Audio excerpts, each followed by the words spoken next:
Hello, I'm Rachel Day. I'm an effects artist on Overwatch. Today I'll be making a casual cosplay of the female Necromancer. She's a very fierce and intense character, so I wanted to bring her to life. We've got cream makeup to make our bases and our shadows, sponge brushes, a few makeup brushes here as well for the eyeshadow parts, liquid liner which will give precise lines, and then we've got a smudge liner that'll give a more smoky look. And then we've got mascara, of course, to make the eyes pop. Lipstick, so it's not a complete lifeless look. We gotta put a little life back into our Necromancer. And of course, a little bit of eyeshadow.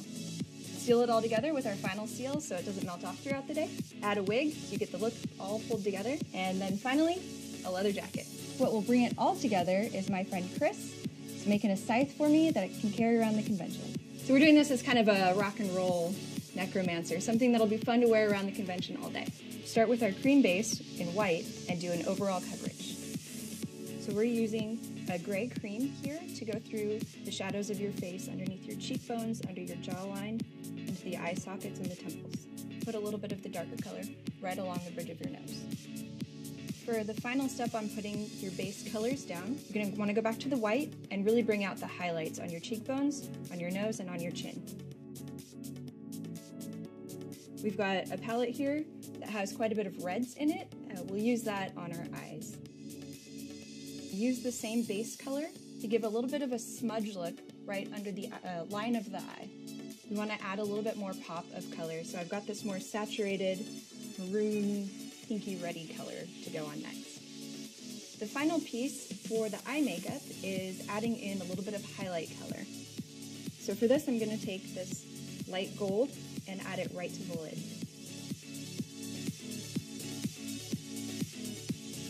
We're going to be using a liquid liner for the top lid and then a smudge liner for the bottom lid. And then just run the liner right along the bottom of your eye here. The last step is to put on the mascara and bring it all together. I like to make a straight line across and then arch up at the top and then bring it down. So we're going to add a little bit of Dusty Rose lipstick.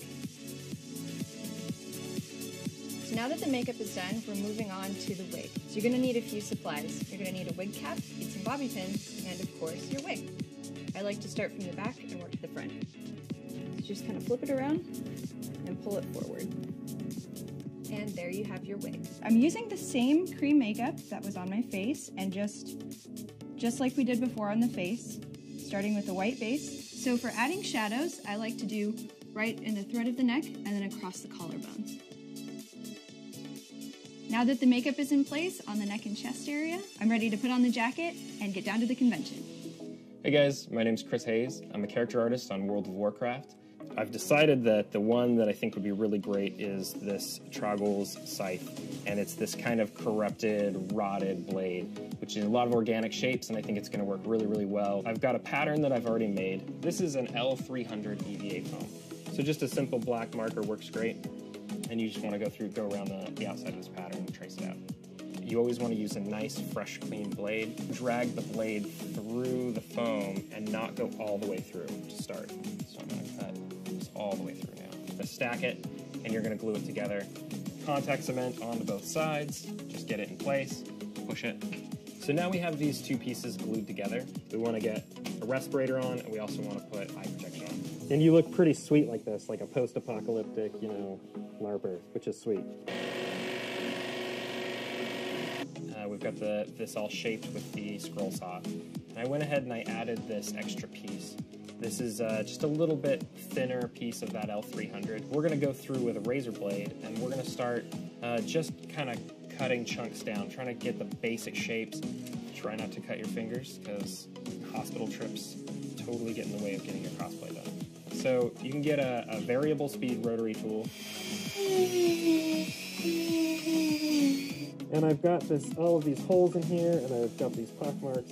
So we went outside and we hit it with a heat gun. You can see that all of these pock marks and divots have smoothed out. From here, we're just going to go out and we're going to use Tool Dip, Common, Cosplay, Product. All right, guys, hey, we're back. I have finished plastic coating this foam. It's retained some of this nice texture that we've gotten from melting the foam.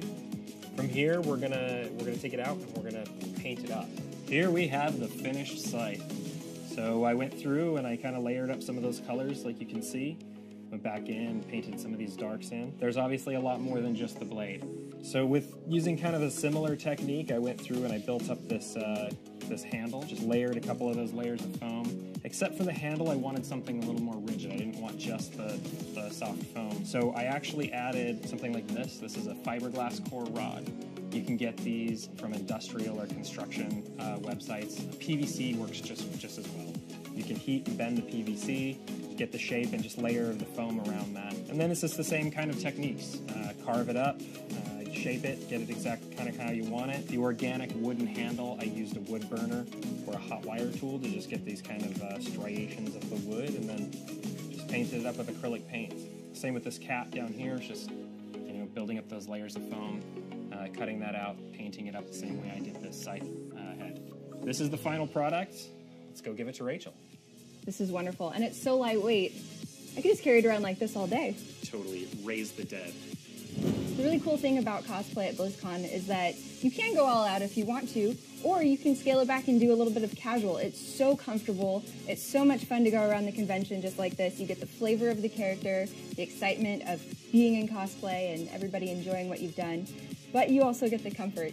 It's really awesome to walk around the convention floor and see something that I made in 3D or I drew and concepted, and somebody has taken the time to experiment and bring that into life, bring it into 3D. Pretty much the highest honor you can have. Hey guys, thanks for watching. Can't wait to see you at BlizzCon.